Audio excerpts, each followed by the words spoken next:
इस वीडियो में हम देखेंगे कि कैसे एक अकेले योद्धा ने मुगल सल्तनत की जड़ें हिला दी, कैसे मुगलों का घमंड, उनकी ताकत और उनका तख्त सब कुछ धूल में मिला दिया गया। दिल्ली दरबार ने बुंदेलखंड को रौंदने भेजा अपना सबसे ताकतवर सेनापति और इतिहास की सबसे बड़ी बेइज्जती। देखिए कैसे स्वाभिमान, विश्वासघात और प्रतिशोध की आग ने मुगल बादशाहत को टक्कर दी। यह सिर्फ जंग नहीं थी, बल्कि यह मुगल घमंड के पतन की गवाही थी। तो फिर शुरू करते हैं। राजा छत्रसाल बुंदेला का जन्म 1643 में महोबा में हुआ था। वह बुंदेला राजवंश से संबंधित थे जो ओरछा और उसके आसपास के क्षेत्रों में अपनी वीरता और स्वतंत्रता के लिए प्रसिद्ध थे। उनके पिता चंपत राय बुंदेला एक प्रभावशाली बुंदेला सरदार थे, जिन्होंने मुगलों के विरुद्ध कई बार विद्रोह किया था। चंपत राय बुंदेला का संघर्ष विशेष रूप से औरंगजेब के शासनकाल में सामने आया। जब मुगलों ने बुंदेलखंड में अपना प्रभाव बढ़ाने की कोशिश की, चंपत राय बुंदेला ने औरंगजेब के अधीन मुगल फौजदारों के खिलाफ कई लड़ाइयां लड़ी। 1661 के आसपास मुगल सेनाओं ने एक घातक अभियान चलाकर उन्हें मार डाला। जब राजा छत्रसाल के पिता की हत्या हुई, उस समय राजा छत्रसाल की उम्र मात्र 12 वर्ष थी। अपने पिता की मृत्यु के बाद राजा छत्रसाल को बुंदेलखंड छोड़ना पड़ा, क्योंकि मुगल ताकतवर थे और बुंदेला परिवार को निशाना बनाया जा रहा था। युवा छत्रसाल ने इस कठिन समय में अपने परिवार और कुछ विश्वास पात्रों के साथ दक्षिण की ओर यात्रा की। उन्होंने कई वर्षों तक दक्षिण भारत में मराठों की सैन्य छावनियों में समय बिताया। यहाँ पर उन्होंने युद्ध नीति, प्रशासनिक ढांचा और गुरिल्ला युद्ध की तकनीकें सीखीं। छत्रपति शिवाजी महाराज के कई सेनापतियों से उन्होंने सीधा संवाद किया और मराठों की रणनीति का गहन अध्ययन किया। उन्होंने सीखा कि कैसे सीमित संसाधनों में सेना का संचालन किया जाता है, रसद की व्यवस्था होती है और खुले युद्ध की जगह छापामार प्रणाली से दुश्मन को धकाया जाता है। 1670 के दशक के प्रारंभ में जब मुगल सत्ता का विस्तार तेज हो रहा था, औरंगजेब दक्षिण भारत में अभियान चला रहा था, तब राजा छत्रसाल ने यह निर्णय लिया कि अब उन्हें अपने क्षेत्र बुंदेलखंड लौटकर संघर्ष शुरू करना होगा। 1671 में जब वह 22 वर्ष के थे, तब उन्होंने बुंदेलखंड लौटकर मुगल सत्ता के खिलाफ विद्रोह का झंडा बुलंद किया। उनके पास उस समय केवल 5 घुड़सवार और 25 तलवारधारी सैनिक थे। यह एक छोटा समूह था, लेकिन रणनीति स्पष्ट थी: खुले युद्ध से बचना और मुगल महसूल चौकियों, सैन्य टुकड़ियों और कर वसूली केंद्रों पर छापामार हमले करना। राजा छत्रसाल ने अपने अभियान की शुरुआत महोबा, बांदा और पन्ना के सीमांत क्षेत्रों से की। उन्होंने जंगलों और पहाड़ी दर्रों में ठिकाने बनाए। स्थानीय लोगों से उन्होंने संपर्क स्थापित किया और धीरे धीरे उन्हें ग्रामीण समुदायों का समर्थन मिलने लगा। गांवों में उनकी छवि एक ऐसे व्यक्ति की बनने लगी जो मुगल अत्याचार के विरुद्ध लड़ रहे हैं। 1680 तक राजा छत्रसाल ने अपने नियंत्रण में कई छोटे किले और चौकियां स्थापित कर ली थीं। उन्होंने अलग अलग क्षेत्रों में स्थानीय नेताओं को नियुक्त किया जो कर संग्रह करते, सैन्य व्यवस्था चलाते और ग्रामीणों की सुरक्षा सुनिश्चित करते। उन्होंने अपनी सेना में स्थानीय युवकों को भर्ती करना शुरू किया जो तलवार और धनुष चलाने में कुशल थे। राजा छत्रसाल ने अपने अभियान के लिए एक स्पष्ट नीति अपनाई। कोई भी मुगल महसूल अधिकारी या वह जो मुगल शासन की सेवा करता है, उसके विरुद्ध कार्यवाही की जाएगी। 1680 से 1700 के बीच राजा छत्रसाल ने ओरछा, झांसी, कालिंजर, महोबा और पन्ना के बड़े हिस्सों पर नियंत्रण स्थापित कर लिया। मुगलों ने कई बार उन्हें दबाने की कोशिश की, लेकिन हर बार राजा छत्रसाल ने अपने क्षेत्र, जंगलों और पहाड़ियों का लाभ उठाकर मुगल सेना को थका दिया और घेराबंदी को विफल किया। उन्होंने स्थायी चौकियां बनाई, घोड़ा पालन और अनाज भंडारण की व्यवस्था की और धीरे धीरे अपने प्रशासनिक ढांचे को मजबूत किया। 1700 के दशक की शुरुआत में राजा छत्रसाल ने अपने राज्य को और व्यवस्थित बनाना शुरू किया। उन्होंने पन्ना को प्रशासनिक मुख्यालय बनाया, जहां से वह कर प्रणाली, सैन्य संचालन और कानूनी निर्णयों को नियंत्रित करते थे। उनके राज्य में अब लगभग 150 से अधिक गांव शामिल थे और उनकी सेनाएं अब संगठित रूप में काम करने लगी थीं। 1750 के दशक तक राजा छत्रसाल ने स्वयं को एक स्वतंत्र शासक घोषित कर दिया था। उन्होंने न तो दिल्ली दरबार को कर देना स्वीकार किया और न ही मुगल प्रशासन की कोई आज्ञा मानी। पन्ना, बांधा, महोबा, अजयगढ़ और आसपास के क्षेत्र अब सीधे उनके नियंत्रण में थे। इस समय तक बुंदेलखंड में मुगल शासन केवल कागजों में ही था। जमीनी हकीकत में पूरा क्षेत्र राजा छत्रसाल के नियंत्रण में था। 28 के दिसंबर महीने में मुगल सम्राट मोहम्मद शाह ने बुंदेलखंड को दोबारा मुगल अधीनता में लाने का आदेश दिया। इस कार्य के लिए नियुक्त किया गया था मोहम्मद खान बंगश, जो एक अफगान मूल का सैन्य सरदार था और फर्रुखाबाद में अपनी निजी शक्ति का केंद्र स्थापित कर चुका था। बंगश के पास लगभग 30 जी की सेना थी, जिसमें घुड़सवार, पैदल सैनिक, तोपची और रसद संभालने वाले दस्ते शामिल थे।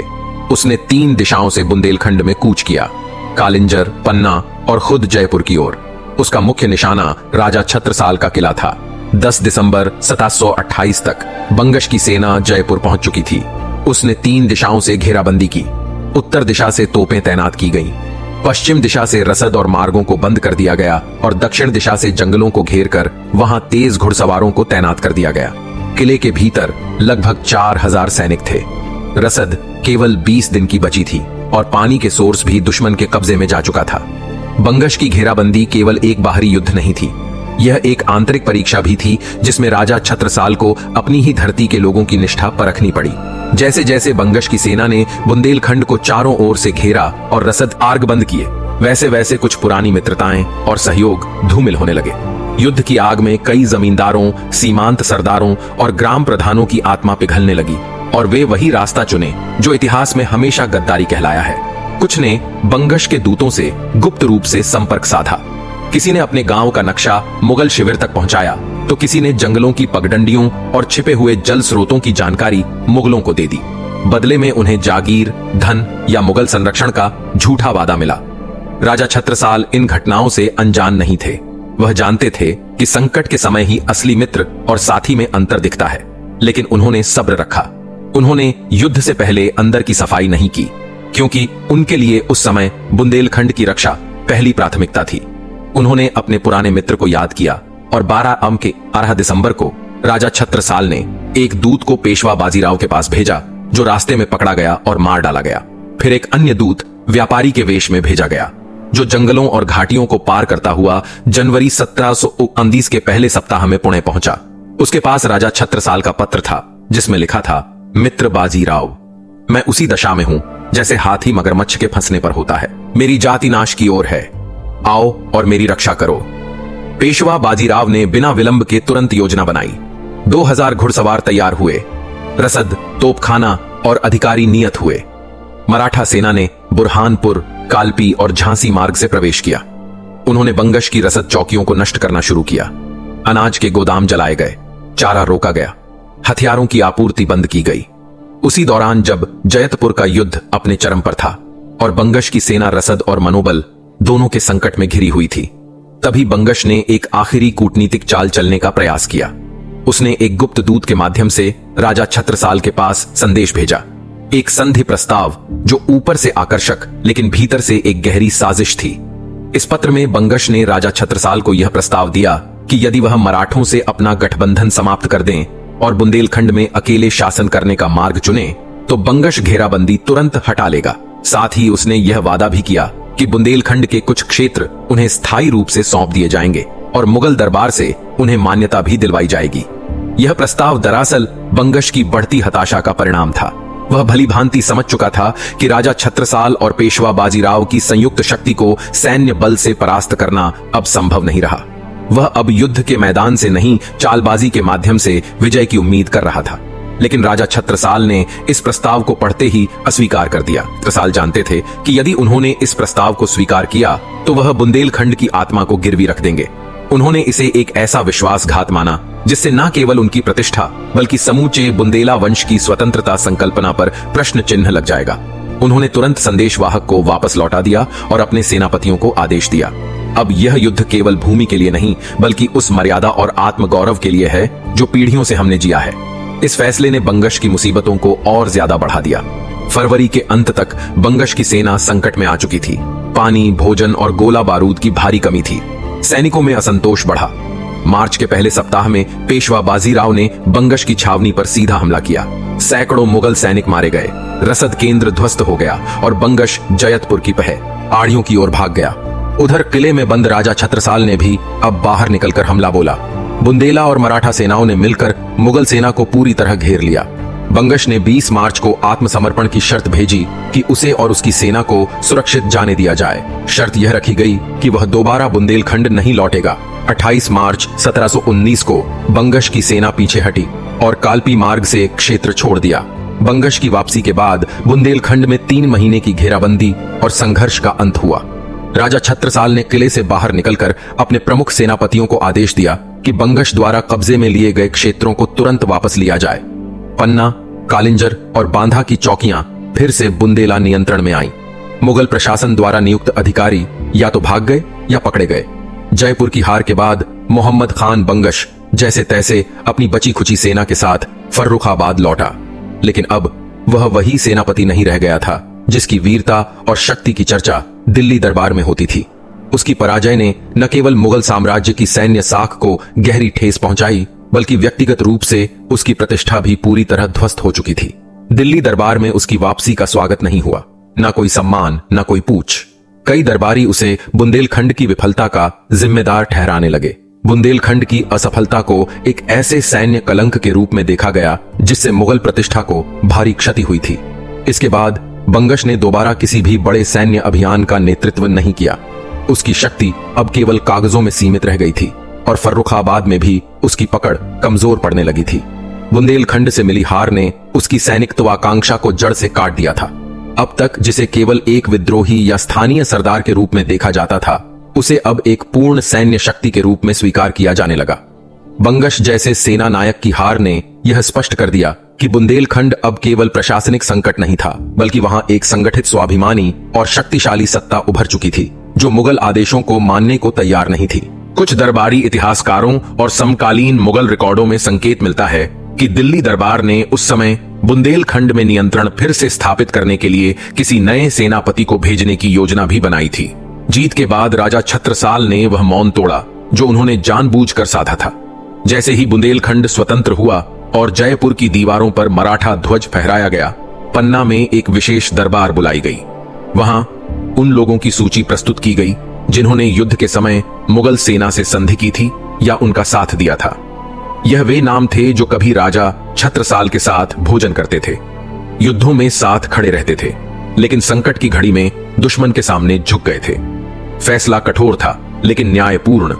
कुछ की जागीरें जिद कर ली गईं, कुछ की भूमि पर राज्य का अधिकार लागू हुआ। कई गद्दारों को उनके पूरे परिवार सहित बंदी बनाकर पन्ना लाया गया और वहां उन्हें दरबार में खड़ा कर सबके सामने उनके कृत पढ़े गए। कुछ को कारागार में डाल दिया गया, कुछ को सार्वजनिक रूप से दंड दिया गया ताकि आगे आने वाली पीढ़ियां जान सकें कि देश के साथ द्रोह करने का परिणाम क्या होता है। राजा छत्रसाल ने यह कदम किसी व्यक्तिगत प्रतिशोध के तहत नहीं उठाया। जो उन्हें भीतर से खोखला करेंगे उनके लिए इस भूमि में कोई स्थान नहीं रहेगा। इसके बाद राजा छत्रसाल ने पेशवा बाजीराव से जयपुर में भेंट की। इस भेंट में उन्होंने न केवल अपनी आभार व्यक्त की, बल्कि एक बड़ा राजनीतिक फैसला भी लिया। उन्होंने अपनी रियासत के एक बड़े हिस्से को पेशवा बाजीराव को भेंट स्वरूप देने का निर्णय लिया। इसमें झांसी, सागर, कालपी और आसपास के दर्जनों गांव शामिल थे। इसके अतिरिक्त पन्ना के पास की हीरों की खदानें भी मराठों के नियंत्रण में दी गई, जो बाद में मराठा खजाने की एक बड़ी आर्थिक रीढ़ बनी। मराठा सेनाएं अब बुंदेलखंड में स्थायी रूप से उपस्थित रहने लगी। उन्होंने प्रशासनिक चौकियां स्थापित की, वसूली व्यवस्था लागू की और वहां के स्थानीय सरदारों से संध्याओं की।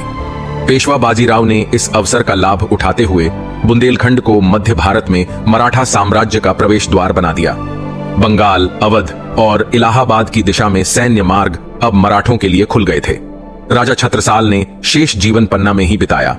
उन्होंने शासन व्यवस्था को फिर से संगठित भी किया और मराठों के साथ संबंध बनाए रखा। 1731 में उनका देहांत हुआ। उनकी मृत्यु के बाद पन्ना की गद्दी उनके पुत्र राजा हरिदास को मिली, जबकि मराठों को जो क्षेत्र सौंपे गए थे वहां उनकी पकड़ मजबूत होती चली गई। पेशवा बाजीराव और राजा छत्रसाल के गठबंधन के बाद बुंदेलखंड में मराठा प्रभाव तेजी से बढ़ा। पेशवा बाजीराव ने स्थानीय मराठा सरदारों को प्रशासनिक जिम्मेदारी दी और कालपी, झांसी, सागर जैसे क्षेत्रों में चौकियां स्थापित की। बुंदेलखंड अब दो भागों में बंटा था। पन्ना रियासत राजा हरिदास के अधीन और मराठा नियंत्रित क्षेत्र दोनों के बीच कोई टकराव नहीं हुआ। मराठों ने झांसी में किला बनाकर गंगा यमुना दोआब की दिशा में सैन्य निगरानी शुरू की और बुंदेलखंड से होकर बिहार बंगाल तक सैन्य अभियान चलाए। बुंदेलखंड न सिर्फ आर्थिक रूप से बल्कि रणनीतिक रूप से भी मराठा साम्राज्य का अभिन्न अंग बन चुका था। इस वीडियो को देखने के लिए धन्यवाद। मिलते हैं अगली बार। प्लीज लाइक करें, शेयर करें और सब्सक्राइब करें। जय हिंद, जय भारत।